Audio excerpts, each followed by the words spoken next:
Fala galera, sejam bem-vindos a mais um episódio do FOMOcast, podcast que nasceu para ser a ponte entre o mercado brasileiro e o português. E hoje eu tô aqui com um convidado mais que especial que eu já vou apresentar para vocês. Mas antes de mais nada, antes de começar o episódio, como é de praxe, apresentar para vocês os nossos patrocinadores. Então vou apresentar aqui para vocês a Aidence, a agência de marketing performance. Nós somos a alavanca para o crescimento do seu negócio. Então se é o momento do seu negócio de escalar as vendas usando de canais digitais para isso, conte com a gente nessa caminhada. Nós usamos plataformas como Google Ads, YouTube Ads, Facebook Ads para ajudar o seu negócio a escalar. Então se for o momento do seu negócio, entre em contato com a gente através do site www.aidence.io e deixe o seu contato que a gente entra em contato direto com vocês. E é isso aí. Então vamos lá, estou aqui com o ilustríssimo Luiz Guimarães e nada melhor do que ele mesmo para se apresentar. Quem que é o Luiz Guimarães? Conta pra gente. Olá João, obrigado pelo convite de estar aqui. Então, o Luís Guimarães sou um profissional de marketing digital. Neste momento estou a liderar uma agência de marketing digital especializada em email marketing, mas que já fez um percurso grande nos últimos anos. Portanto, posso dizer que sou um profissional que tem vindo a acumular experiência ao longo deste tempo. Boa, boa. E eu gostei que você fez uma coisa que é incomum, assim, que é super normal entre quase todos os convidados, que você se definiu pela profissão, pelo profissional que você é. É verdade. E agora eu vou fazer a provocação contrária. E o Luiz no backstage? E o Luiz ser humano? Quem que é o Luiz? Posso dizer por outras coisas que sou, outros chapéus, não exato. é? Sou pai dos meus 3 M&M's, da Maria, da Matilde e do Miguel. Portanto, sou pai, sou atleta de corrida de montanha, atleta amador, mas atleta, portanto corro em montanha e sou amigo de muitas pessoas com quem me relaciono e com quem eu gosto de estar. Boa. É uma das características que me define. Ainda hoje falava nisso numa reunião de trabalho. A empatia é uma das coisas que me define. Portanto, se quiseres falar no Luís de uma forma mais abstrata, é um tipo empático que se relaciona bem com toda a gente. Vou ter que concordar. Te conheço aí já há quase um ano e você é mesmo um tipo amigável e empático e gente boa, como a gente diz no Brasil. E isso é também um dos prazeres em te ter aqui, né? Mas, ô Luiz, vamos pro tópico que é esse episódio, que são as profissões do marketing digital, o futuro das profissões em Portugal, né? Porque não deixam de ser profissões super promissoras. E você, como alguém que está muito inserido nesse contexto, certamente tem uma visão muito clara sobre isso e você também tem até mentoria, produto mais voltado para essa questão de ajudar jovens recém-formados, jovens que estão entrando no mercado de trabalho a realmente cavar o seu espaço no mercado de marketing digital, correto? Sim. E tem essencialmente a ver com a minha experiência até de formação que eu fui dando ao longo dos anos e de perceber que as pessoas queriam entrar no mundo do marketing digital, que é extremamente atrativo, não é? Hoje é um dos... Se há uns anos as pessoas queriam ser médicas e queriam ir muito para a área da saúde, acho que hoje querem muito ir para a área do marketing digital e veem um atrativo aí. Mas depois não sabem muito bem como é que há de fazer, como é que essa entrada há de ser feita. E aí acho que há um trabalho a fazer de preparar as pessoas para entrar. Depois depende de cada um de perceber para onde é que quer ir. Porque existem muitas opções, né, Luís? Existem inúmeras opções e todos os dias há opções novas, que acho que isso é ainda o que baralha cabeça, mais, né? não é? Faz sentido. Eu, como alguém que empreende no mercado digital, eu vejo, e você dá a sua opinião em cima disso também, eu vejo que existe hoje, ao mesmo tempo que existe um excesso de informação, porque a informação está dispersa na sociedade, Exato. também existe um paradoxo da escolha. As pessoas ficam confusas que caminho seguir. E eu já falei isso no meu Instagram, eu vejo muitas vezes acontecendo o seguinte, a pessoa pulando de galho em galho. Então ela começa ali no nicho de copywriter, tudo que tem a ver com a comunicação escrita, aí daqui a pouco ela sente que talvez ela deveria ir para gestão de tráfego, porque é o que está mais em hype naquele momento, e no final das contas ela não dá tempo para ter aquele ciclo de maturidade para ela se tornar um bom profissional. Olha, exato, eu concordo inteiramente com o que tu estás a dizer. Eu próprio já passei por esse erro, não só dentro do marketing digital, mas fora. Eu durante a minha vida profissional já passei por 50 profissões diferentes. E não estou aqui a exagerar, ok? E depois mesmo dentro do marketing digital já tentei fazer muita coisa E é bom nós termos uma visão abrangente das coisas, mas depois, quando não entramos em profundidade, acabamos por não conseguir criar valor de uma forma efetiva com quem trabalhamos. Seja numa perspectiva de trabalhar para uma empresa, seja numa perspectiva de ser alguém que trabalha para cliente. Claro. Acho que aqui é indiferente no formato profissional. O que interessa e o que aqui onde as pessoas se devem focar é precisamente ir em profundidade numa área em concreto, sem deixar de ter um olho de pássaro, não é? Para o resto que está à volta e perceber, ok, existem outras áreas dentro do marketing digital que eu tenho que ter algum conhecimento, mas vou ser especialista e vou aprofundar conhecimento aqui, porque só dessa forma é que eu consigo entregar um valor acima da média. Senão vou ser mais do mesmo e não me vou diferenciar de um vídeo do YouTube que diz o beabá. Portanto, qual é a diferença entre eu ver um vídeo no YouTube e contratar alguém que só sabe o básico? Portanto, se formos a ver, não há muita diferença. Então, se as pessoas se querem posicionar como verdadeiros profissionais que fazem a diferença, têm que ir em profundidade na área onde querem, seja em copywriting, seja em gestão de tráfego, seja em desenvolvimento web, o que for, não é? Mas ir em profundidade. Não, faz todo sentido. Até te parabenizo porque você meio que seguiu esse caminho também no contexto de agência, né? Então, aqui a gente tá num formato, Luiz, que eu sempre digo isso quase em todos os episódios, até para o convidado entender e ficar à vontade, que a gente tá num formato onde a gente tem tempo para divagar sobre os tópicos. E você falou uma coisa muito interessante, que foi o seu tempo que você teve um tempo de maturidade onde você passou por várias profissões. Sim. E aí eu queria até entender melhor sobre isso, eu já te conheço, mas em profundidade também seria interessante entender como é que foi seu percurso para entender como que você chegou no marketing digital, ou todas essas profissões foram através do marketing digital. Não. Eu passei por coisas tão diferentes como emergência médica, consultor de imobiliário, business intelligence, passei por muitas coisas diferentes. O marketing digital começou por uma coisa muito simples, acho que muita gente passa por isso, que é ir à internet e pesquisar como é que eu posso ganhar dinheiro na internet. Boa. Portanto, basicamente Todo mundo passa por isso, sim. O primeiro passo foi esse. Depois, a partir daí, comecei, na altura havia umas coisas que eram os typos dos domínios. Então, basicamente, nós registávamos um domínio com um erro ortográfico e depois de uma campanha ou de um site, as pessoas iam lá ter, aquilo só tinha publicidade, não tinha valor absolutamente nenhum, mas dava para ganhar uns trocos. Eu ganhei assim, com uma mudança do Cristiano Ronaldo do Manchester para o Real Madrid, por exemplo. Havia uma campanha na altura para onde vai o Ronaldo, eu registrei um type daquilo e ganhei uns trocos num mês, e depois a partir daí foi começar a explorar e perceber. Comecei a ler uns blogs. O Paulo Faustino era um dos únicos blogs que havia na altura tinha um dos únicos blogs sobre o tema, e comecei a estudar e a perceber e a saber cada vez mais. Mas depois chegou um momento ali em que eu sei muita coisa que ia lendo nos blogs, mas depois não tinha nada que unisse o puzzle, não é? Eu tinha muitas peças de puzzle, mas depois, como é que eu monto isto para que estratégia? Como é que eu desenho isto? E foi aí que comecei a fazer as primeiras formações com a Vera Maia. Fiz um primeiro curso de 40 horas, depois fiz uma academia de 1 ano e meio, sempre com a Vera. Legal. E depois, no fim desse percurso, comecei a trabalhar efetivamente em marketing digital. Comecei por ser e-commerce manager numa loja online da área da moda, e depois, a partir daí, ajudei a fundar já vou na terceira agência. Portanto, comecei no mundo das agências, que foi o caminho que eu percorri até agora, não? Primeiro uma agência de marketing mais abrangente, marketing digital mais abrangente. Depois surgiu a Arquilike, que trabalhava no setor da construção e da arquitetura, e agora a Arquilike está a fazer o reposicionamento de construção e arquitetura para trabalhar em email marketing. Estamos a especializar em email marketing. Muito legal. E se falando isso, me dá aqui alguns insights também, e eu me revejo um pouco na sua história pelo ponto que você falou do puzzle, né? E eu falei aqui em alguns episódios para trás sobre a frase do Steve Jobs que diz que os pontos só se ligam quando a gente olha para trás.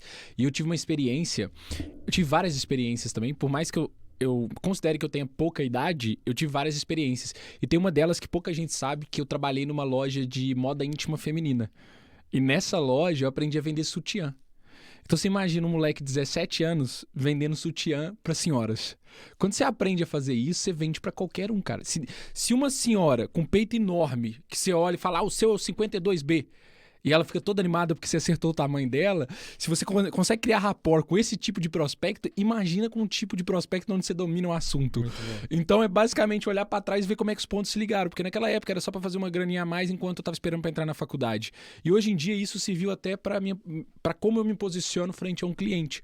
Então, como é que você sentiu, por exemplo, você falou aqui que você trabalhou desde a área da saúde, depois você trabalhou na parte de imobiliária, que também envolve muito vendas e tal. Você sente que o seu percurso, ele fez todo sentido para o momento que você vive hoje, para ser um gestor de uma agência, para estar à frente de um time, liderar um time?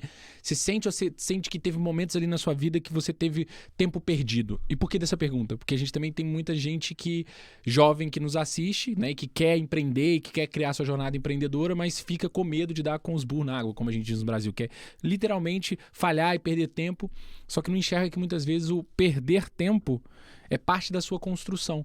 E aí, dentro da sua história, eu queria entender qual que é a sua visão. O que foi construção e o que foi perda de tempo, na sua opinião? Olha, eu nunca dou o tempo como perdido. Boa. Acho que eu tenho essa perspectiva. Agora, se eu olhar para trás, se calhar posso pensar que, como fiz essa troca, ou como andei a saltar de lado para lado, ou de ideia para ideia, acho que isso desacelera um bocado o processo daquilo que eu quero lá à frente. Que é o que a gente falou anteriormente, de aprofundar. Desacelera a sua capacidade de aprofundar. Sim, desacelera. Agora, eu não dou esse tempo como perdido, porque toda esta experiência que eu fui acumulando em diferentes áreas, não é? O facto de trabalhar na rua, na emergência médica, a chover, num ambiente de caos, isso dá-me mais valias para conseguir trabalhar sob stress, por exemplo, quando tenho um cliente aos berros. Sim. Portanto, isso, mesmo que de uma forma inconsciente, dá-me essa competência. O facto de ter trabalhado no imobiliário deu-me competência de venda, prospecto, o que é bater eu tenho a sensação de que é bater à porta de uma pessoa que não está à minha espera e entregar-lhe um flyer de vendas de casas.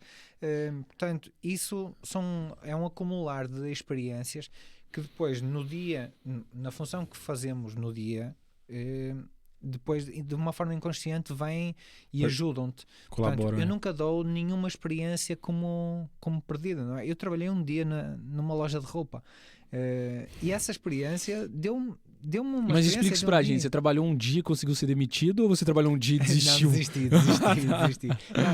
Eu acho que quando as coisas não dão certas, ainda hoje na reunião que tive de manhã falava um bocado disso. Quando não é questão de eu ser má pessoa, ou aquelas pessoas com quem eu estava a trabalhar serem mais, é uma questão de fit, não é? Sim. Naquele momento, aquilo que eu sabia e aquilo que eu gostava de fazer não fazia match com aquilo que eles estavam a precisar. E na altura, pronto, basicamente foi um tiro errado, mas esse dia foi um dia que deu-me alguma experiência. Sim. Percebi, olha, como é que se dobra a roupa, ou como é que se arruma. Pronto, aprendi algumas coisas. E eu valorizo muito essas experiências, e eu digo isso muitas vezes, tanto até aos meus filhos, ou às pessoas que estão a sair de uma universidade e com quem eu me cruzo numa formação. Façam por ter experiências fora do meio do currículo académico. Não é? Tens as aulas, que te obrigam a ir às aulas, Brutal. mas depois, fora disso, inscreve-te numa associação de estudantes, vai fazer voluntariado para a Cruz Vermelha, inscreve-te num clube de línguas, whatever, mas faz alguma coisa que vai para além de... Extracurricular. Posso dar um exemplo que eu tenho lá em casa. A minha filha está agora a passar pelo processo de se candidatar e de ganhar eleições para o Parlamento Jovem, que é um processo, não é? De preparar a candidatura, de fazer está-me a faltar, fazer a campanha. Sim. Para conseguir convencer os colegas, pensar nas medidas. Isso tudo é um pensamento que não é dado nas aulas. Claro que sim. E ela está indo buscar fora aulas. E isso vai ser uma mais-valia para ela. Mas façam por ter, e quanto mais pequeno começar, melhor.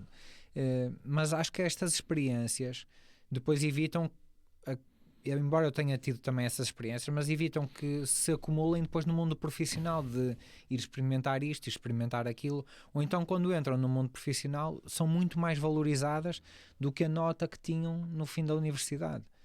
Eu, pelo menos, enquanto alguém que pode ter que recrutar alguém, não é? Enquanto recrutador, olho muito para isso, não é? Quando vejo um currículo, mais do que andei na escola A, escola B, tirei nota X, assim também. Pá, o que é que fizeste? Viajaste?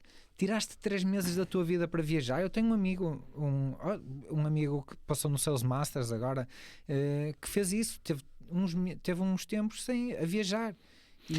Eu acho isso brutal, porque tem muita gente até... Agora começou uma era dos jovens ter o ano sabático também. E assim, por um lado, é engraçado assim para gerações anteriores também, que estão acostumadas a trabalhar desde cedo e tudo mais. Mas por outro lado, eu até percebo, porque eu tenho até um irmão de 18 anos, 17 anos, e ele tá totalmente indeciso o que ele vai fazer. E a gente tem muito essa retórica de achar que a gente vai decidir com 18 anos o que a gente vai fazer pro resto da vida, e não vai. E não vai. Não. E outra coisa, a única dica que eu dou para ele, que eu nem posso chamar de dica, é experimente o máximo possível. E isso no bom sentido, porque eu senti isso. Você sabe, eu não sei se eu tive a oportunidade de contar, mas o motivo principal também de eu entrar na loucura de eu quero ter uma experiência fora do país foi que eu estava indo no caminho de uma manada que é da classe média baixa para cima no Brasil, classe média baixa, classe média alta e vai para cima, que é fazer faculdade, produtor não me deixa mentir, fazer faculdade, entrar num trainee, que é um processo onde você já entra com uma categoria melhor. Consultora, sei mais ou menos como é o processo. Entrar num trainee e depois entrar numa empresa e construir carreira daquela empresa. E eu tava seguindo isso. E eu tava seguindo esse caminho. E eu tinha até um tio que seguiu esse caminho e hoje é vice-presidente, tem um cargo super top, mas ele não é feliz naquilo que ele faz, assim, não é realizado naquilo que ele faz. E eu, depois de estar num ambiente corporativo, e nos primeiros 6 meses eu fui eleito o melhor estagiário da secção. Porque eu tinha sangue no olho, eu botava pra quebrar dentro da empresa. Só que eu percebi logo ali que eu falei assim, cara, é que 20, 30 anos para crescer dentro dessa corporação, e quem cresceu era top, era muito bom, mas teve que puxar o saco de alguém, teve que passar por cima de outro alguém, e eu não me revia naquele modelo. Então, pelo menos eu tive a oportunidade de experimentar, muito novo, com 19, entendeu? Que eu estava no 2º ano de faculdade, tive a oportunidade de experimentar esse ambiente corporativo de uma empresa gigante multinacional e perceber que não era para mim. E aí eu começo a entrar naquela paranoia. Pô, se isso não é para mim, então... Mas é isso que é o certo, então eu tô fudido. Comecei a olhar como sair do país. Aí vi que Portugal aceitava a nota do Enem e vim na doideira fazer a universidade aqui, depois deu tudo certo. Mas qual foi a primeira coisa que eu fiz? Tudo que tinha. Voluntariado a ISEC, trabalho que tinha para trabalhar eu fazia. Então eu testava. A ISEC é uma boa tive no WordPackers, tive na ISEC eu tive na Hungria, no WordPackers eu tive na Espanha. Então assim, eu testei. E onde eu queria chegar com isso? Testando, eu fui descobrindo quais eram as minhas vantagens competitivas. Entendendo quais eram as minhas vantagens competitivas, eu fui exponenciando aquilo. Mas foste fazendo uma coisa, por exemplo, que eu não fiz. Que foi, tu foste começando a afunilar. Sim. Não é? E acho que isso é um excelente exemplo para quem nos está a ouvir, que é pegar nessas experiências e ir começando a afunilar. Quer dizer, eu estou a dizer que não fiz, mas na verdade fiz, não numa área técnica, mas numa área de liderança. Eu acho que as minhas competências são muito mais ao nível da liderança do que propriamente no marketing digital.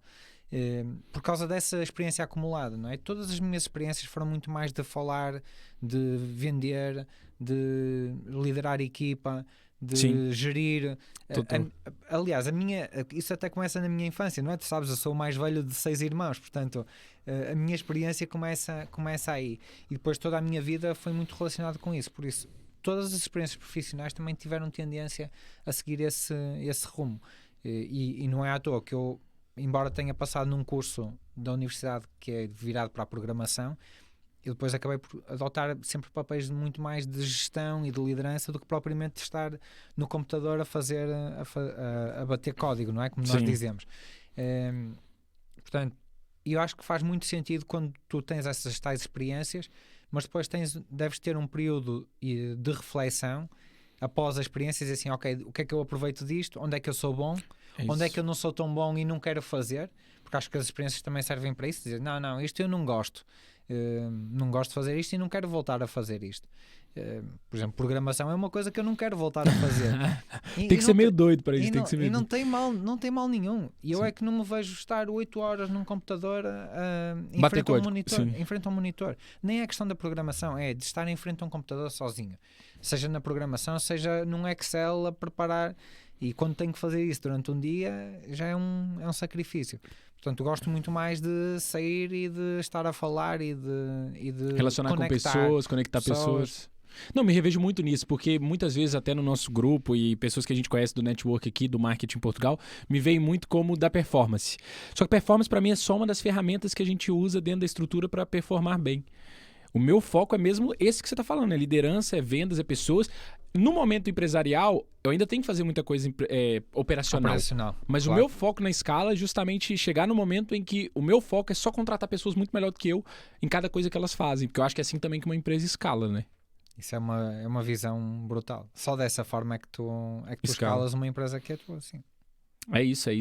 E dentro do tópico, então, do profissional mesmo, fazendo aqui uma trilha, mesmo porque você já...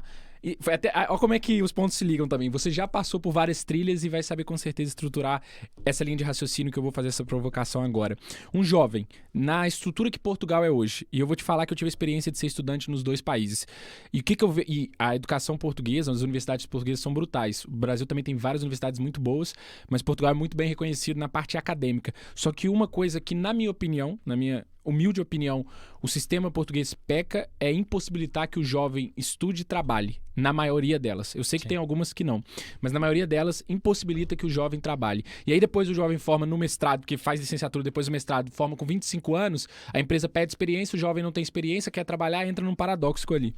A minha pergunta para você é, já entendendo um pouco como é que é a sua forma de pensar sobre isso, como é que um jovem sai da universidade e entra no mercado de marketing digital hoje, na sua visão?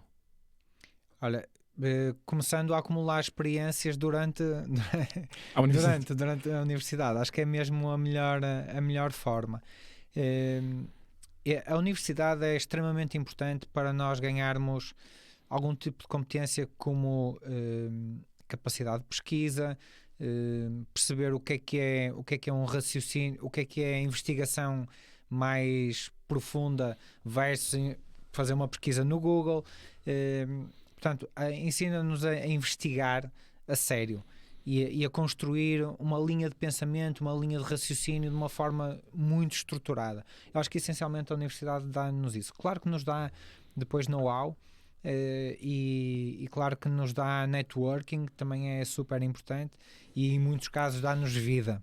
Não é? Claro. A vida académica é um ponto muito importante naquilo que é o nosso crescimento enquanto pessoa. Na verdade, e o que eu vou dizer agora pode ser um bocado polémico. É bom que se cancelar o podcast estoura, então pode falar polêmico. Mas no marketing digital em particular, eu não vejo uma necessidade de quem quer ser profissional em marketing digital ir para uma universidade. Okay? Acho que não há há conhecimento, há muito conhecimento disperso em vários sítios, que quem quer mesmo ser profissional numa determinada área do marketing digital pode ir lá, adquirir esse conhecimento, consumir esse conhecimento e tornar-se profissional sem ter que estar 3 ou 5 anos numa universidade. Isto é o primeiro ponto, mais relacionado com o marketing digital, mais relacionado com aquilo que é o percurso académico em Portugal, e eu defendo isto já há muito tempo. Basicamente nós temos licenciatura, mestrado e doutoramento, e o que eu vejo muita gente a fazer é licenciatura e logo de seguida o mestrado, porque as empresas pedem, porque eu vejo isto em muitas vagas. Para mim não é o formato correto. Eu acho que deve ser, ok, queres fazer licenciatura em marketing, o que for, para acumulares alguma experiência, faz a licenciatura, mas depois ganha experiência 1 ou 2 anos no mercado de trabalho, e se fizer sentido vai fazer um mestrado, mas não faças em marketing, faz noutra coisa que seja complementar àquilo que tu fizeste nestes 2 anos. Brutal. A única exceção a este caso é em relação às pessoas que querem seguir uma carreira académica. Claro. E dizem assim, não, eu quero ser professor universitário, quero ser investigador, quero ser cientista. Ok, então aí se calhar faz sentido fazer toda uma carreira dedicada à investigação, ao conhecimento, escrever artigos, mas aí é um percurso totalmente diferente. Agora, se queres criar uma empresa, se queres trabalhar para uma empresa, para mim o formato, aliás, podemos ir mais atrás, até em relação ao que tu dizias, é secundário, ano sabático, seja a trabalhar, seja a viajar. E eu digo aos meus filhos, olha, aos 18 anos vais-te pôr a andar. Claro. Meio na brincadeira, meio a falar a sério, mas digo, olha, aos 18 anos, prepara-te, porque aos 18 anos vais sair de casa. Brutal. Isto para eles começarem a pensar que, ok, tem que se fazer a vida. Tem que despachar. 12º, fazer um ano sabático, depois a universidade, depois parar, depois mestrado, depois parar. Eu acho que isto é que enriquece verdadeiramente a pessoa. Porque senão é só... Eu sinto que as pessoas quando estão a fazer licenciatura, mestrado e muitas vezes até doutoramento, estão a comprar um pacote. Sabes olha, eu vou ali comprar aquele curso que custa 25 ou 30 mil euros aos pais, não é? Eu vou comprar 5 anos de formação e entra um porco, sai um chouriço, não é? Entras de uma maneira, burro, sim, e sais a saber tudo. É mentira, não sais a saber tudo.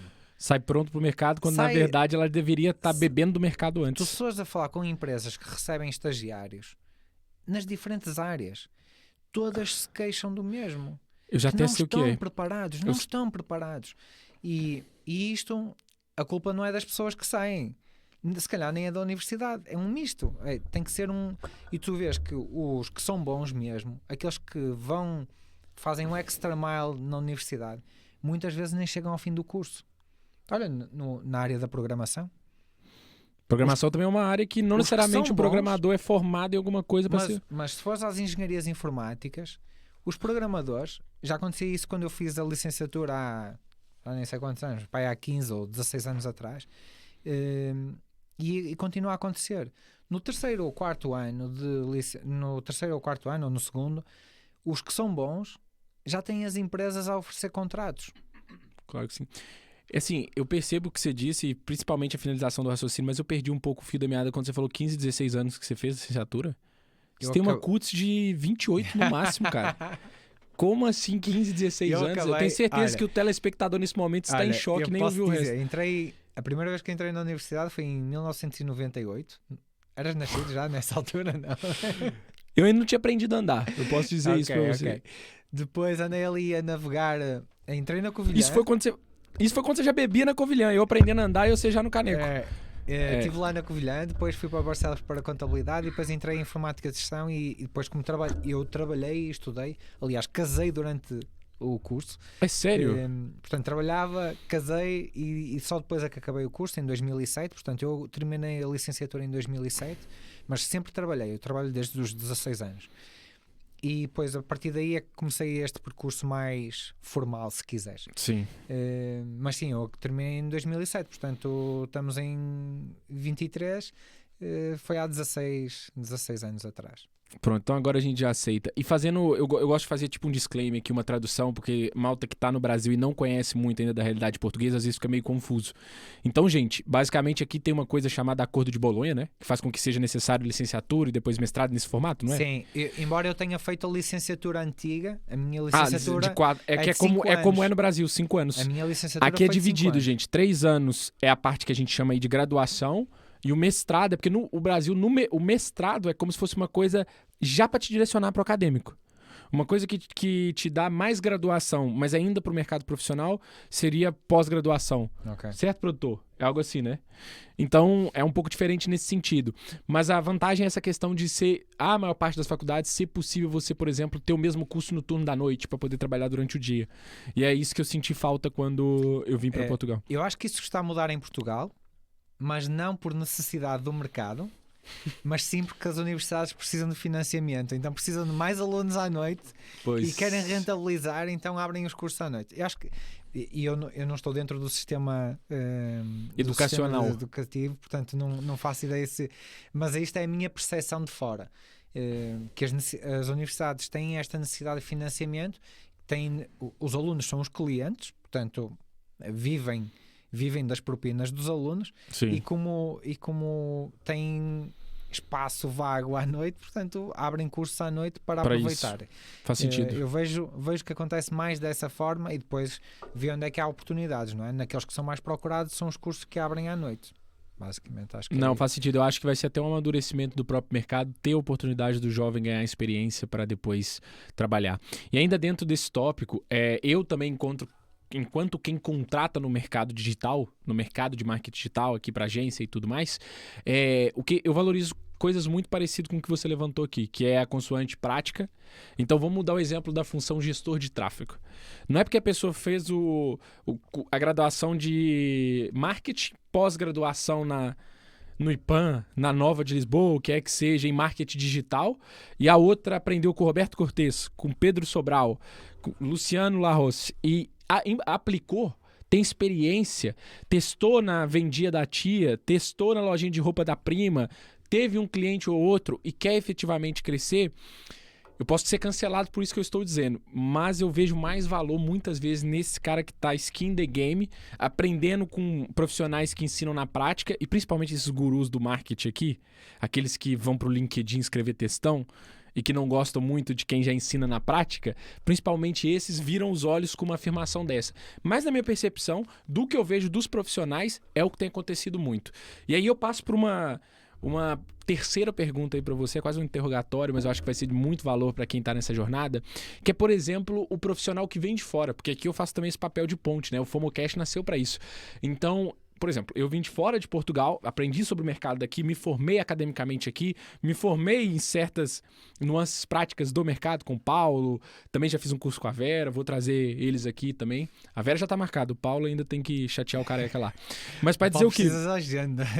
O problema é a agenda do homem. Tá pior que o Obama, vou chamar o Obama, vai vir antes que ele. Mas para dizer o quê? Para dizer que esse profissional que tem até uma certa experiência e vem de fora, o que você acha que falta nesse profissional para ele entrar bem no mercado de marketing digital português, na sua opinião? Olha, eu posso responder a isso até tentando adivinhar uma das perguntas que tu fazes quando contratas um gestor de tráfego. Ok. Que é, quanto é que tu já geriste em anúncios? Com Qual certeza. é o budget mensal que tu já geriste? Isso é um indicador muito forte daquilo que é a experiência daquela pessoa. Com Tenha certeza. vindo ela pelo meio académico, tenha ela vindo através de algum das pessoas que tu falaste, do Paulo, do Pedro, do Roberto, whatever. Eu diria que para quem vem de fora, essencialmente é mostrar experiência. Okay? Demonstrar, mais que mostrar, é demonstrar experiência e até poder oferecer tempo de trabalho. Já, olha, faz um trial. Ficas comigo 2 semanas, Ainda mais quando mês. começando, né? Ainda mais quando estás a começar, tu tens mais tempo que dinheiro. Total. Não é? E se eu tenho, em vez de estar em casa a ver Netflix à espera que haja uma resposta aos meus currículos, porque é que eu não vou para dentro de uma empresa, não bato à porta da empresa que eu quero trabalhar, vou à agency e digo assim, olha, João, tava dando um corte maravilhoso, você esqueceu o meu nome, cara. Não. Gente, eu peço desculpa, ele vai começar o raciocínio porque ia dar um corte maravilhoso, ele esqueceu o meu nome. Vê se um convidado desse... Tava a olhar para o nome da agência. Então volta o raciocínio. Então vou contratar um gestor de tráfego. Eu começo por olhar o budget que ele tem, o que ele já geriu. Certo. Mais do que certo. O que é essa sua indicação para um cara que tá, olha, não geriu muito budget ainda e quer começar a trabalhar? Era a construção do raciocínio. E meu nome é João. Vai. Tô brincando. Ele tem mais tempo que dinheiro. Portanto, tendo mais tempo, chega à beira de uma empresa para qualquer trabalhar, como a da Agency, chega à tua beira, João, olha, eu venho para aqui um mês trabalhar de borla e tu avalias o meu trabalho. Se gostares de mim, contratas-me. E o meu preço é este. O que é que tu achas? Para ti era uma boa proposta? Com certeza. Não tens muito a perder, não é? Claro. Tens o tempo, há sempre um investimento a fazer de integrar a pessoa, de treiná-la, integrá-la, etc. assim. Mas tu consegues perceber isso, não é? Claro. Numa semana de trabalho, consegues perceber se a pessoa tem sangue no olho ou não tem. Claro que sim. Consegues perceber se aquele budget mensal que ela geria, se era verdade ou não. Consegues comprovar isso, não é? Se ela te disser que gera 100 mil euros por mês em anúncios e depois chega lá e se tem dúvida se constrói primeiro uma campanha, um grupo de campanhas ou um anúncio, se tem dúvidas nisso é porque se calhar não gera 100 mil euros, não é? Sim. Portanto, eu acho que há formas, para quem vem, acho que essencialmente é demonstrar. Eu posso partilhar contigo outra coisa. Nós na agência, como presumo que tu também tens, recebemos muitos currículos. E recebemos também de pessoal do Brasil. E o que eu sinto, muitas vezes, ainda anteontem na formação da Inês eu falava nisso em relação ao email marketing. Sinto que muitas vezes as pessoas querem casar no primeiro encontro. Vêm com tudo. Olha, eu vou... E não há uma fase de relacionamento. Sabes? Legal. Olha, eu gostava de fazer isto. Vejo que vocês têm uma necessidade nesta área. O que é que eu posso fazer alguma coisa para ajudar? Podemos fazer uma conversa só? Eu não quero trabalhar já. Quero só conversar contigo. Tens 15 minutos para falarmos numa videochamada? Brutal. Agora, em vez de ir logo, olha, podes-me contratar por X ou por Y, eu faço isto e... Não, olha, posso ter uma conversa contigo, eu vi que vocês têm necessidade nesta área, podemos conversar um bocado, eu não vou investir, não vou gastar muito do teu tempo, como nós fazemos na parte comercial. E quem anda à procura de trabalho, seja de fora, seja de dentro, tem que aprender a vender-se. Acho que é essa uma das competências que está a fazer falta. O que fazem spam de currículos, até fazem um jogo de números, não é? E pode trazer resultados. Mas é spam de currículos até ver um que responda.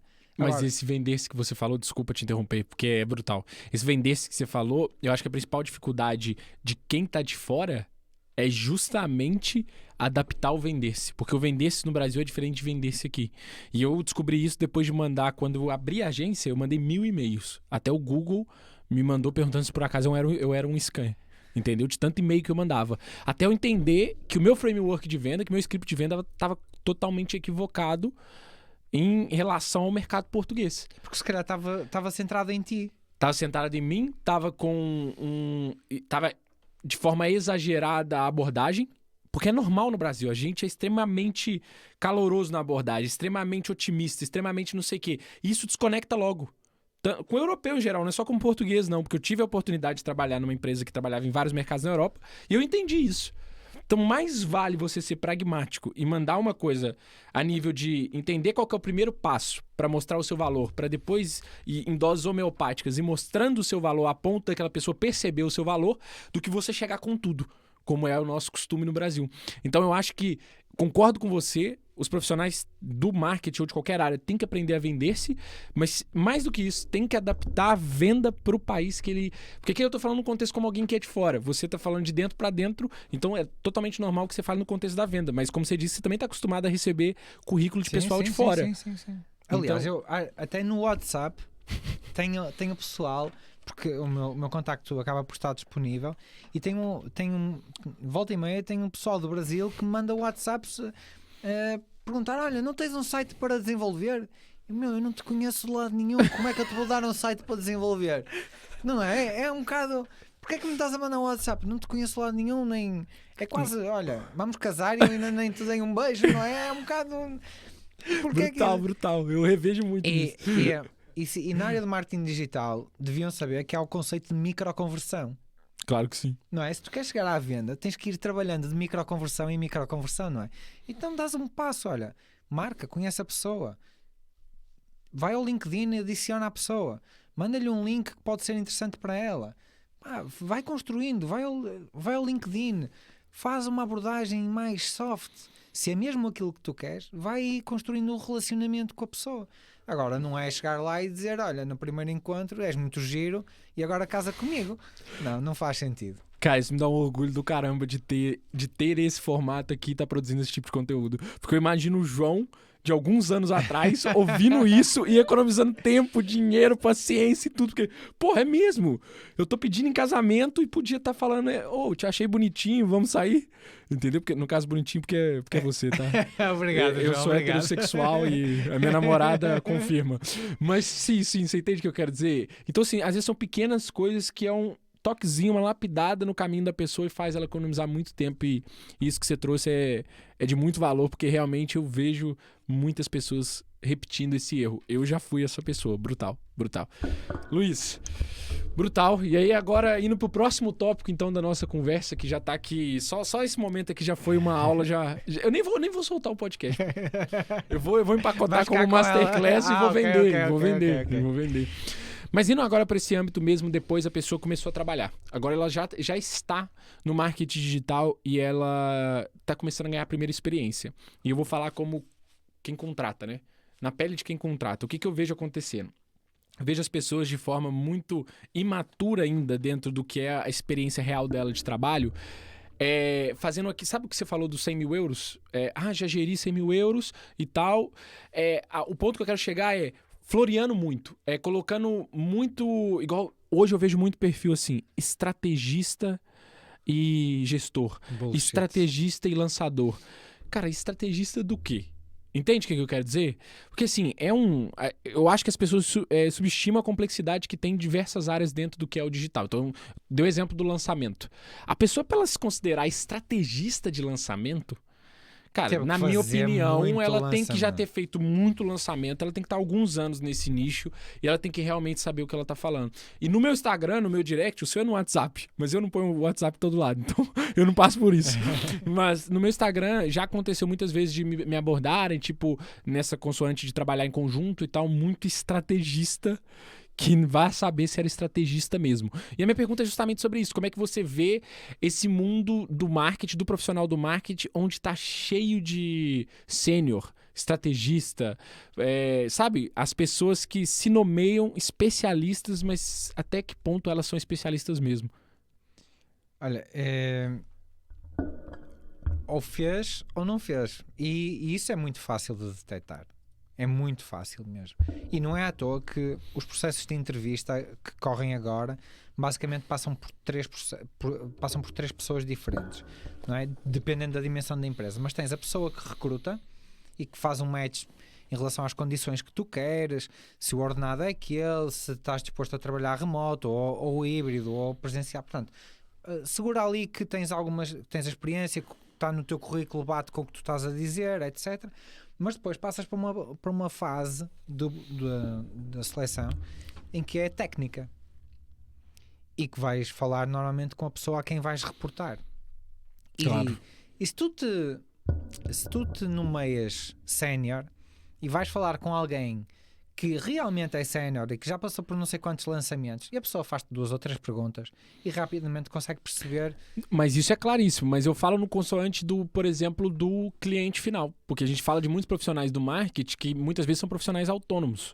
Ok. Né? Então eu sei que a sua abordagem é muito mais para aquele que vai trabalhar numa agência, aquele que vai trabalhar dentro de uma empresa que tem uma área de marketing digital. Mas se a gente for falar englobando mais áreas, se a gente falar daquele profissional autônomo que vende o serviço, muitas vezes o cliente, e aí acaba por ser nosso concorrente, enquanto nós somos agências especializadas, tanto a Edens quanto a Artlike. Então, por exemplo, um estrategista chega no cliente cobrando 25%, 30%, 40% do que a gente cobra, porque tem muito mais pessoas envolvidas, tem muito mais know-how envolvido dentro do nosso processo, é diferente, ao fim e ao cabo é diferente a entrega também. A minha pergunta é justamente sobre isso, porque na minha opinião isso acaba por prostituir o mercado. Dá cabo do mercado, claro. E depois dá cabo do mercado no sentido em que, o que eu sinto, e tu deves sentir isso também, há alguns clientes ou muitos clientes que já não sentem confiança naquilo que é entregue pelas agências e pelos profissionais de marketing digital. Mas e respondendo à tua pergunta, posso olhar para dois campos diferentes. Do lado dos profissionais, para ultrapassar isto, o que eu acho que tem que fazer é apresentar portfólio. Do género, olha, eu já fiz este lançamento, já fiz aquele, estão aqui os contactos das pessoas com quem eu fiz o lançamento, podes ligar, podes enviar um e-mail, estás totalmente à vontade, desde que as pessoas o permitam, não é? Mas se eu trabalhar contigo, digo assim, João, olha, posso partilhar o teu contacto só para certificar que nós trabalhamos juntos e tu partilhas a experiência que foi comigo, correu bem, o que é que não correu bem, etc. Mas isso é ser transparente e aberto, e acho que dá uma vantagem muito grande. Não vejo ninguém a fazer isso, não é? Mas dá uma vantagem muito grande e uma confiança muito, muito grande a quem vai comprar. Ok. Do lado profissional eu faria isto. Do lado do cliente tem que explorar. Ok, eu até gostei da conversa, da reunião comercial que tive com aquela pessoa, mas agora eu tenho que ir em profundidade e tenho que lhe perguntar: olha, que projetos é que tu fizeste? Foi com o João? Ok, então eu vou ver ao João e se calhar até contacto o João, mesmo que a pessoa não me tenha dado a referência. Se ela for evasiva, não posso dizer, ou fiz. Tenho que tentar ter algumas formas de validar o que realmente ela diz, porque senão, e no caso dos lançamentos, o Paulo fala muito nesse exemplo dos lançamentos, não é? É muito desproporcional o risco para o infoprodutor. Claro que sim. Faça quem vai montar o lançamento. Ainda mais se ele não tiver se ele não tiver a visão estratégica, se ele não tiver a experiência estratégica. O conhecimento está todo do teu lado. Sim. Está todo do lado do infoprodutor. Depende muito depois da relação, não é? Eu acredito cada vez mais em modelos de FII fixo, mais do que de FII variável. Porque se tu és uma agência que vai prestar um determinado serviço e sabes que tens uma taxa de esforço, ou és um freelancer que vai ajudar a fazer um lançamento, não é? Nós fazemos isso com o email marketing. Ajudamos, seja a Inês, seja o Bernardo, estamos a ajudá-los a fazer os lançamentos. Mas o que nós fizemos foi um orçamento para aquele serviço. Claro que sim. Nem é justo. Não é em cima do lançamento dele, sim. Se tu ganhas não sei quantos mil, eu vou atrás e vou. Se tu não ganhas nada, eu não vou ganhar nada. Aí tem mais a ver com o formato de coprodução, né? Onde a pessoa faz tudo do lançamento e o especialista é só o especialista. Aí tudo bem. Aí tudo bem, já é outro formato, mas nem por isso pode ser que não seja o mais justo possível. Mas eu se calhar divaguei aqui um bocado em relação ao que tu querias. Só voltando à tua questão. Pegando nestes dois perfis, de um lado de quem quer trabalhar, do freelancer ou do trabalhador, é provar que tem portfólio, não é? Mostrar portfólio e que ele seja real.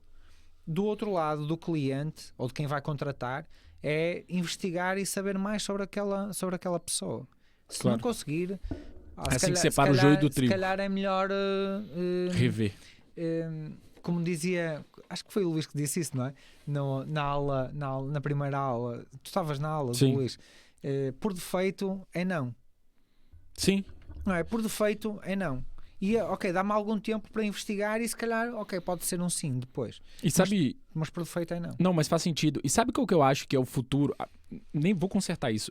Na minha opinião, o que é o futuro é basicamente o que você está fazendo e o que a gente já nasceu fazendo, que é segmentar a oferta dentro do nosso contexto. Independente se você é um profissional do marketing digital, se você é uma agência, se você é uma consultoria. Por que eu acho isso? Justamente porque a gente subestima a complexidade de outras áreas. Então, se vem uma agência com uma abordagem para você de que ela é uma agência de marketing digital, na minha opinião, você tem que desconfiar logo. Porque uma agência de marketing digital, ela faz demasiadas coisas. E no nosso caso, a gente já fechou muitas portas, porque a gente não faz rede social, a gente não faz... Esta semana fiz isso. Pois, então isso... Tive um pedido de proposta e basicamente disse, olha, nós não fazemos, eu vou passar o teu contacto a alguém que pode fazer por ti. Exatamente. Então, recapitulando, esse é o poder de segmentar. Você segmenta a sua oferta, você tem a capacidade de especializar naquilo que você entrega e ir para aquele lado que a gente estava falando, que é aprofundar o seu conhecimento. Se a pessoa ela faz de tudo, se a empresa faz de tudo, no final ela não faz nada. E o que a gente mais vê são clientes traumatizados e empresas quebradas no sentido financeiro, justamente porque elas acharam que o pulo do gato estava em diversificar o portfólio, como a gente bem fala muitas vezes, é intensificar aquilo. Portfólio que eu digo, portfólio de serviços. Intensificar aquilo que ela já estava fazendo. E hoje é muito nesse drive que a gente trabalha. A gente ainda faz mais coisas do que a gente poderia fazer, sim. Mas é uma tríade que a gente entende que é onde está o nosso resultado, que é o tráfego, né? É a landing page de alta conversão e é a estratégia de e-mail marketing focada nessa conversão. Então, a gente não faz newsletter. A gente faz uma estratégia de conversão do e-mail marketing em cima do que é a nossa estratégia de captação de lead. Então, ao fim e ao cabo, é performance. Só que a gente não faz outras coisas. A gente sabe fazer redes sociais. Só que a gente não é tão bom quanto. Não faz sentido porque desfocas. E no profissional deve ser exatamente a mesma coisa. Porque tu não consegues ser um copywriter em profundidade, em detalhe e ao mesmo tempo seres um gestor de tráfego. E eu na agência cometi esse erro, não é? Eu tenho o copywriter a fazer gestão de tráfego. E eu sei que o copywriter não gosta de fazer gestão de tráfego.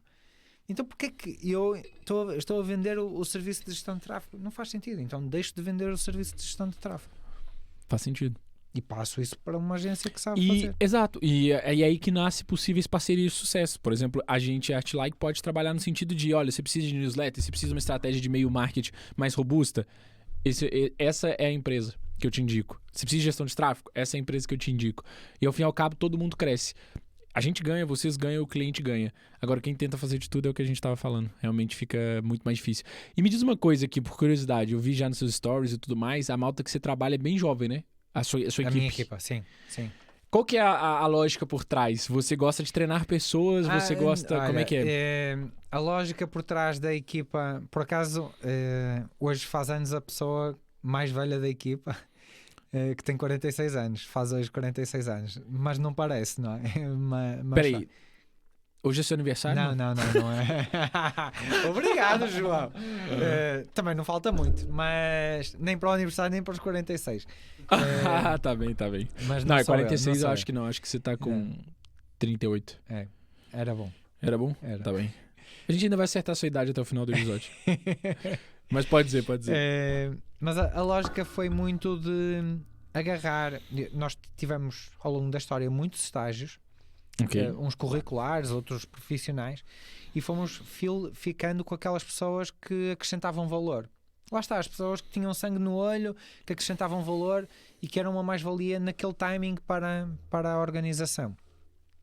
E por isso, todas as pessoas que estão lá, né, tirando a Susana, que foi a tal pessoa que tem 46 anos, que faz 46 anos, que tem já uma experiência profissional anterior e noutras empresas, todas as outras começaram lá praticamente como a primeira experiência dentro da área. Legal. Okay? Está Começaram formando com elas. um estágio e fizeram lá estágio, depois estágio profissional e depois foram fazendo o seu caminho dentro da empresa. E acompanharam, portanto, eu digo isso muitas vezes, não é? A empresa não é minha, a empresa é de todos. É de todos que fazem parte dela em cada momento. Eu também sinto isso. Ok, sou eu sócio, sou eu que tenho algumas responsabilidades, mas no fundo a empresa é de todos os que estão lá a trabalhar no dia a dia, a servir o cliente, e esse é o espírito que eu acho que faz sentido. E portanto, as pessoas são jovens porque a empresa também é jovem. Ok.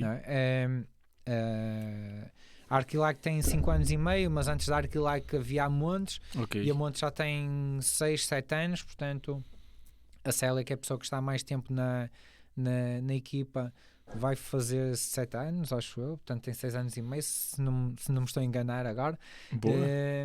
E que sempre acompanhou tudo o que foram as mudanças da empresa, não é? De agência marketing digital genérica, que era a Montes, até passou para a Artlike, agora da Artlike passa para uma coisa mais especializada em email marketing, e portanto foi uma pessoa que foi crescendo, ela mesmo foi crescendo e a equipa vai crescendo, e eu gosto de ver e de olhar para trás e de perceber, olha, aquela pessoa que entrou num estágio a saber muito pouco, mas que arregaçou as mangas e que conseguiu fazer e conseguiu evoluir, ou então até entrou nesta área e depois evoluiu para outra. Portanto, isso é uma coisa que me dá gozo.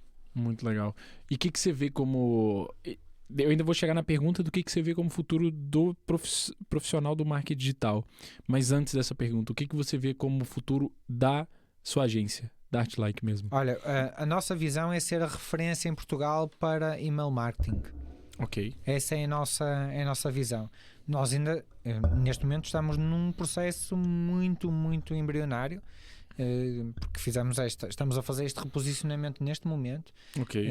Portanto, e basicamente estamos a construir processos novos, desenvolvemos uma metodologia aplicada a empresas industriais que querem rentabilizar a sua lista de contactos, e estamos a começar a apresentar essa oferta às empresas. Portanto, ainda estamos no início do processo comercial. Portanto, e isso já está comunicado no site de vocês? Não, ainda estamos ainda estamos a desenvolver o caso de estudo para nós, para depois conseguirmos apresentar isso quando formos às empresas. Estamos a desenvolver alguns contactos mais estratégicos, e para depois, só depois disso, então vamos passar para uma comunicação mais mainstream e fazer um reposicionamento total da agência. Mas neste momento, este trimestre é um trimestre de transição, em que temos o que estávamos a fazer até agora, mas já estamos a começar a construir em cima daquilo que nós queremos fazer no futuro. E porque, aí também por curiosidade, e assim, eu também puxo a sardinha pro seu lado, porque eu adoro, assim, de forma geral, o estrago, entre aspas. O que eu quero dizer é o efeito que uma boa estratégia de e-mail marketing pode fazer no negócio. Mas por que e-mail marketing? Olha, há vários motivos, mas um é porque nós, ao longo dos anos, nas várias coisas que fomos fazendo, o email marketing esteve sempre lá. Então já tem muito track record, né? Não é? Temos experiência principalmente com uma das plataformas, mas não somos, eu costumo dizer, somos agnósticos, portanto, nesta fase ainda temos o campo muito aberto em relação às plataformas de email marketing.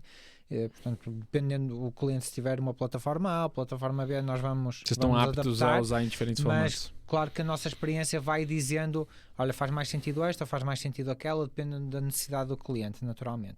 Portanto, a experiência aí foi uma razão muito forte. Outra razão é porque o email marketing trabalha uma coisa que é um ativo que já existe dentro das empresas. Que é a base dela, de e-mails. É a lista de contactos. E tu só tens 2 ativos que realmente te pertencem. Um é o site e outro é a base de dados. Às vezes nem o site, porque tem agência até hoje que fica com a posse do site do... Mas teoricamente, pelo menos o domínio e o site devem ser teus. Sim. E outro é a lista de contactos. E se a lista de contactos é um ativo que tu tens e se não o estás a rentabilizar, literalmente estás a deixar dinheiro em cima da mesa. Portanto, e o que nós defendemos é que, tendo uma boa estratégia de relacionamento com a lista de contactos, não é ir vender logo à toa no primeiro e-mail, ok? Claro, é muita estratégia por trás. Estratégia, relacionamento, mostrar proposta de valor, educar, isso leva tempo, mas é ir diretamente à lista de contactos e facilita depois aquilo que é o processo de venda. Claro que sim. E só depende da empresa, só depende daquilo que nós fizermos. Enquanto que tu, quando montas uma estratégia de anúncios, ok, ela até pode ser muito segmentada, mas tu na realidade não sabes quem é que vai cair naquele anúncio. Percebi. Tens um não perfil, é o cliente ainda. No seu caso já é o... Não sabes que é o senhor António não sei o quê, que é a dona Maria tal. E tu no email marketing consegues ter esse conhecimento. Consegues saber que o senhor António Fonseca abriu o e-mail às tantas horas. Sim. E consegues despoltar um automatismo para avisar o comercial que o senhor António abriu o e-mail, por isso se calhar é melhor ligar-lhe para perguntar se está tudo bem com ele, por exemplo. Consegues criar automatismos eficiências dentro deste género, dentro da empresa. Portanto, basicamente há aqui 2 coisas. Um é a experiência que nós temos, o outro é o potencial que nós vemos que o email marketing pode trazer, o valor que pode acrescentar às empresas. Aí nós fizemos algumas contas relativamente simples e uma empresa que tem uma lista de 10 mil contactos facilmente paga um investimento numa estratégia de 3 meses e paga muitas vezes essa estratégia. Okay? Com certeza. E está cheio de empresa aqui com 10 mil, com uma lista de 10 mil pessoas que não usa e que está ali apanhando teia. E literalmente é dinheiro que está parado e que não está a render. Sem dúvida, sem dúvida. Brutal, ficou bastante claro o porquê do e-mail marketing, realmente é um ativo muito poderoso. E pensando no contexto do futuro, então agora do profissional do marketing. Na minha opinião, o futuro das profissões em geral, a gente viu uma mudança brutal e a pandemia acelerando isso ainda. Então hoje as pessoas valorizam muito o Anywhere Office, valorizam muito ter autonomia de tempo, ter uma série de autonomias que a gente sabe que dentro do contexto do profissional do marketing é possível também. Acho que isso é um dos grandes atrativos também. Mas além do formato de trabalho, o que você acha que são coisas que vêm por aí, tendências que vêm por aí dentro dessa profissão do marketing digital, das várias profissões que existem? Olha, claramente há aí uma que está muito na berra, que é a inteligência artificial, não é? Quem conseguir integrar ou dominar inteligência artificial vai claramente estar à frente. Outra tendência, que não é, se calhar já não é uma tendência, mas é uma realidade, é blockchain. E blockchain não é só criptomoedas e bitcoins e coisas, não é? É muito para além disso. Uma inteligência muito não é? para além, sim. Há uma tecnologia por trás que faz sentido em muitas das coisas que nós vivemos no dia a dia, que vão desde o pagamento de faturas até à comunicação, passando se calhar pela inteligência artificial. Portanto, você já está indo para um metaverso? Ainda não entrei no metaverso. Ok. O metaverso será outra, e aí eu confesso que no metaverso ainda nem toquei, Sim. nem li sequer nada. Mas eu diria que estas três são coisas assim mais fora da caixa, se quiseres. Mas é preciso ir à base primeiro. Não é? Mais importante do que ir ver a última Coca-Cola do deserto, é preciso ir à base. Total. E a base é estudar e ser bom naquilo que eu faço. E eu tenho um amigo meu que trabalha noutra área completamente diferente e que outro dia me dizia que lê todas as noites 2 artigos científicos da área de trabalho dele. Meu Deus, que seca.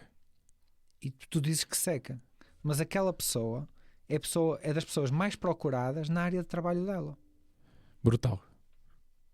Está sempre atualizado. Todos os dias estuda artigos científicos sobre a área onde ele trabalha.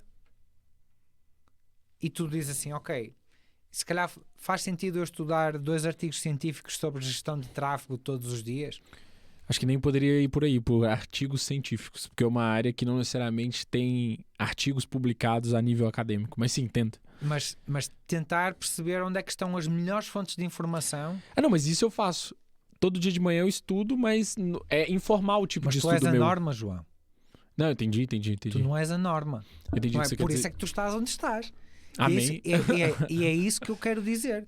Se tu queres ser um profissional fora de série, tens que fazer coisas fora de série. Brutal. E as coisas fora de série não são complicadas. Tens que estudar todos os dias. Quem pensa que vai para uma universidade, e voltamos ao início da conversa, não é? Quem pensa que vai para a universidade, acaba o curso, ok, e acabou o estudo, morreu. Porque vai ficar parado no ano em que acabou a universidade. Não, isso que você falou, desculpa te interromper, mas isso que você falou de fazer o básico, o que você tá falando agora de ficar parado, me veio aqui uma história recente que agora assim de cabeça eu nem lembro onde que eu ouvi, mas era do... E nem lembro se eu já falei aqui, mas aqui é um episódio diferente e eu posso repetir. Vivem fazendo isso nos podcasts famosos aí. Mas pra dizer o quê? Tinha uma história do Kobe Bryant, né? Um jogador de basquete. Sim. E que um jornalista perguntou pra ele, um jornalista que tinha um certo contato. Isso. Eu também estava lá. Posso contar aqui, vai fazer todo sentido. Podes, claro que sim. Agora eu já lembrei onde eu ouvi isso. Queridíssimo, LD. Foi. LD. Então é isso. Sabe por que eu não lembrava? Porque eu tava vindo pra cá e tava vendo a aula no carro. Ok. Viu como é que eu tô estudando o tempo todo? Não, mas pra dizer, até pra malta de casa entender a lógica do básico bem feito que o Luiz trouxe, que faz todo sentido. E aí o Kobe Bryant tinha esse amigo jornalista, né? Que tinha essa proximidade com ele a ponto de pedir dica, né? Pedir informação sobre a ONG que ele tinha, né? Como ele poderia melhorar o trabalho dela, uma vez que ele admirava muito o trabalho que o Kobe já fazia em diferentes áreas da vida, principalmente no esporte. E o Kobe Bryant falou, né? Eu vou treinar amanhã às 4 da manhã, esteja lá no CT de treinamento, lá na quadra, a esse horário que a gente fala sobre isso. E aí o cara foi lá, né? O Gage foi lá e falou assim, vou surpreender o Kobe Bryant. E chegou lá às 3:30 da manhã. E quando ele chegou lá às 3:30 da manhã, o que o Kobe Bryant tava fazendo? Tava treinando. Tava a treinar conceitos básicos de basquetebol, de movimentos básicos do basquetebol. E o cara nem teve que perguntar nada, ele entendeu na hora o que ele precisava fazer. Ou seja, o cara chegava antes para treinar conceitos básicos. E você tá falando literalmente isso. As pessoas estão pensando em metaverso, estão pensando em, sei lá, em blockchain, escrever, mas não fazem o básico. Mas, João, pensa numa coisa. O exemplo da inteligência artificial. É espetacular a inteligência artificial. Mas se eu nem sei escrever, eu nem sei fazer copy, porque é que eu vou investir em inteligência artificial? A gente falava do chat GPT na última coisa e falavam que a limitação dessa inteligência artificial é justamente quem pergunta para ela. Então, porque se a pessoa não sabe fazer boas perguntas, ela não vai ter boas respostas. Exatamente. Então, se a pessoa não souber fazer o básico, se ela não evoluir do básico para frente, não adianta, pode vir a melhor tecnologia do Se mundo tu não pro sabes marketing. se não sabes escrever um assunto para uma newsletter ou para uma campanha de e-mail, como é que vais olhar de forma crítica para o que a ferramenta... Há uma ferramenta, agora esqueci-me o nome, vi agora estes dias. Há uma ferramenta que te gera assuntos de e-mail de forma... Não é o ChatGPT, não, né? Não, há outra. Há várias ferramentas Agora já vem várias, sim. Sim, mas há uma que te gera especificamente Para e-mail. títulos para campanhas de e-mail.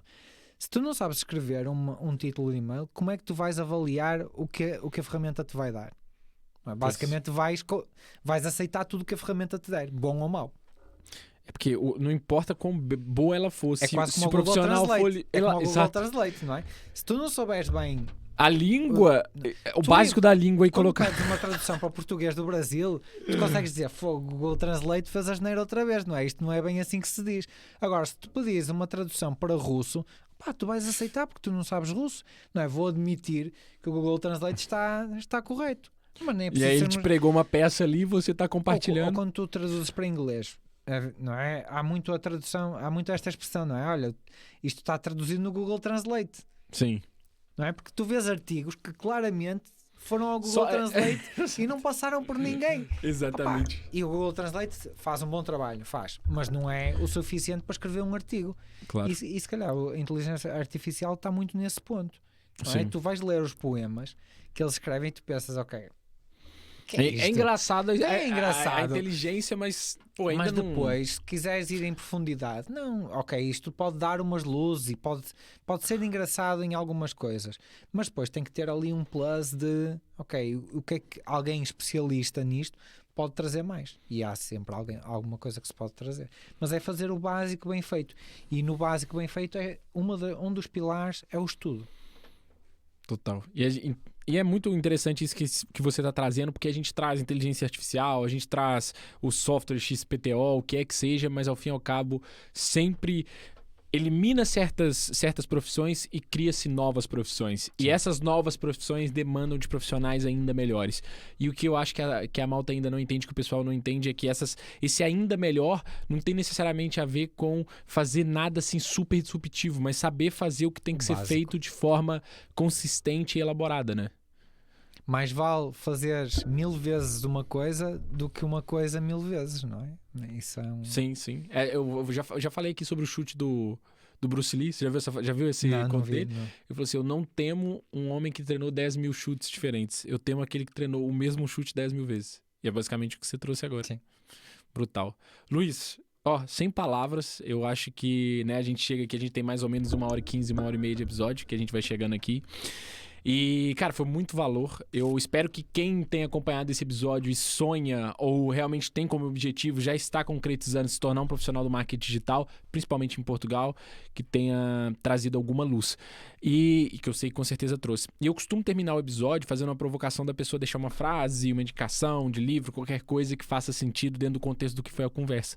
Então, abro esse espaço aí para você falar com esse profissional do marketing que está começando e dar aquele empurrãozinho que eu tenho certeza que é de muito valor.